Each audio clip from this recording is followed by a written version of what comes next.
ਅਸੀਂ ਥਾਂ ਛੱਡ ਜਾਵਾਂਗੇ, ਅਸੀਂ ਥਾਂ ਛੱਡ ਜਾਵਾਂਗੇ। ਫੇਰ ਵਾਜਾਂ ਮਾਰੋਗੇ, ਅਸੀਂ ਮੁੜ ਕੇ ਨਹੀਂ ਆਵਾਂਗੇ।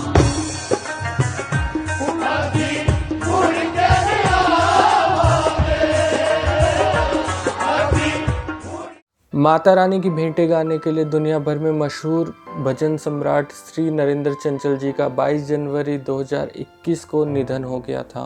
दोस्तों, नरेंद्र चंचल जी काफ़ी समय से बीमारी से जूझ रहे थे और उन्होंने दिल्ली के अपोलो अस्पताल में अपनी अंतिम सांस ली। चलो बुलावा आया है, माता ने बुलाया है, ये भजन श्री नरेंद्र चंचल जी के सुप्रसिद्ध भजनों में से एक था और आखिरकार माता रानी ने अपने श्री चरणों में उन्हें बुला ही लिया। दोस्तों, चंचल जी भारतीय संगीतकार, गीतकार, कवि और अपने सुप्रसिद्ध भजनों के लिए जाने जाते थे। नमस्कार दोस्तों, स्वागत है आपका हमारे YouTube चैनल फैक्ट एक्ट में। तो दोस्तों, आज की इस वीडियो में हम बात करने वाले हैं श्री नरेंद्र चंचल जी के एक गरीब परिवार से निकलकर भजन सम्राट बनने तक के सफ़र को। दोस्तों, चंचल जी का जन्म 16 अक्टूबर 1940 को पंजाब अमृतसर के नानक मांडी में पंजाबी हिंदू फैमिली में हुआ था। नरेंद्र जी के माता पिता देवी दुर्गा के बहुत बड़े अनुयायी थे और उनको बचपन से ही एक धार्मिक माहौल मिला जिससे उनका ध्यान भजनों की ओर आकर्षित हुआ।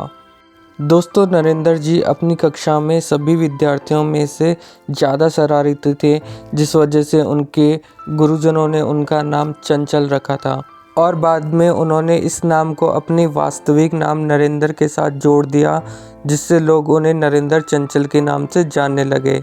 चंचल जी के बचपन का एक किस्सा है।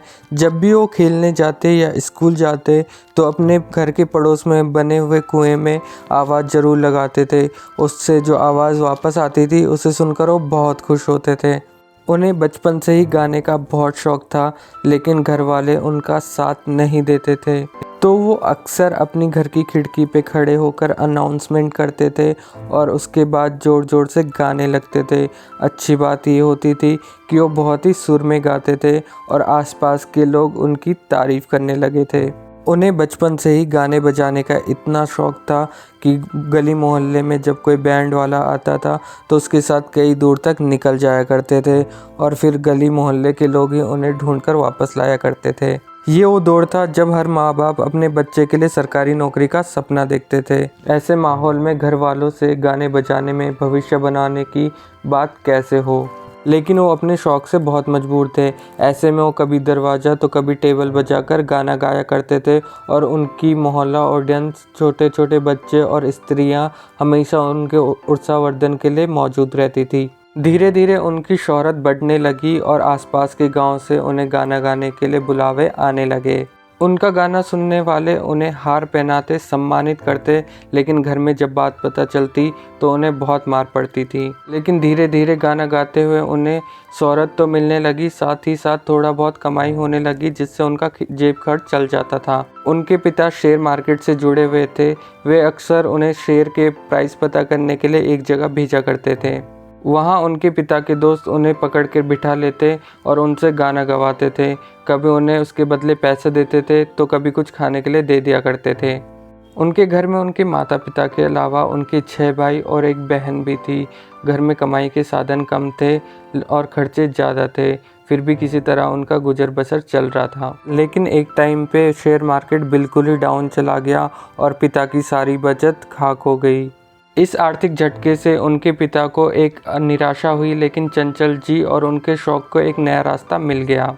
इसके बाद उन्होंने अमृतसर में श्री प्रेम तीखा जी से संगीत की शिक्षा ली। गाने सुनने के साधन सीमित थे, कहीं बजता था रेडियो तो कहीं बजता था ग्रामोफोन। वो मोहम्मद रफ़ी जी के गाने बहुत ही शौक़ से सुना करते थे, जिसमें चल उड़ जा रे पंछी उनका फेवरेट सॉन्ग था। लेकिन उनके फेवरेट सिंगर थे मन्ना डे। उस वक्त उन्हें इस बात का अंदाज़ा भी नहीं था कि एक दिन वो इन दिग्गजों के साथ खुद गाने रिकॉर्ड करेंगे। वो अमृतसर में शादी विवाह में गाने गाते रहे और गाने के चक्कर में ही उन्होंने मैट्रिक के बाद FA की पढ़ाई छोड़ दी। लेकिन स्कूल के दौरान ही उन्हें एक म्यूजिक कंपटीशन में भेजा गया।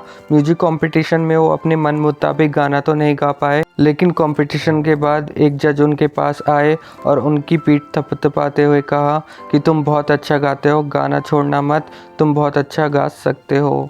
इसके 3 साल बाद ही चंचल जी ने चंडीगढ़ में एक बड़े म्यूजिक कंपटीशन में फर्स्ट प्राइज जीता था। 1971 में भारत पाकिस्तान के युद्ध के बाद सूचना प्रसारण कार्यालय ने लोक गायकों का एक ग्रुप बनाया था जो सरहदी इलाकों में जाकर फौजों को गाना सुनाया करते थे। ऐसे ही ग्रुप में नरेंद्र जी का भी सिलेक्शन हो गया। आर्मी के अफसर जब नरेंद्र जी का गाना सुनते तो वाह वाह कह उठते और नरेंद्र जी को कहते कि आप फिल्मों में क्यों नहीं ट्राई करते हो। लेकिन उस टाइम पे नरेंद्र जी को फिल्मों की ABCD भी नहीं पता थी। कुछ वक्त ऐसे ही निकल गया और कुछ टाइम बाद उन्हें मुंबई में वैसाखी के एक प्रोग्राम में गाना गाने के लिए बुलाया गया और उस टाइम उन्हें एक प्रोग्राम करने के 65 रुपये मिला करते थे। उन्होंने बाबा बुल्ले शाह की कॉपी पर अपनी धुन बनाकर एक लोकगीत के रूप में पेश किया। सुनने वालों की भीड़ में राज कपूर साहब भी बैठे थे। प्रोग्राम खत्म होने के बाद राज कपूर साहब नरेंद्र चंचल जी से मिलने पहुंचे और उन्हें गले लगा लिया और बाबा बुल्ले शाह के एक और गाने का जिक्र करते हुए पूछा, ये वाला आता है? तो नरेंद्र चंचल जी ने तुरंत कहा कि ये मुझे आता है। उसके बाद राज कपूर साहब ने बिना देर किए ही चंचल जी को अगले ही दिन स्टूडियो में बुला लिया और फिल्म बॉबी के लिए गाना रिकॉर्ड किया। इस गाने की वजह से नरेंद्र जी को फिल्म फेयर अवार्ड से भी नवाजा गया और इस तरह से उनकी फिल्मों में म्यूजिक जर्नी स्टार्ट हो गई।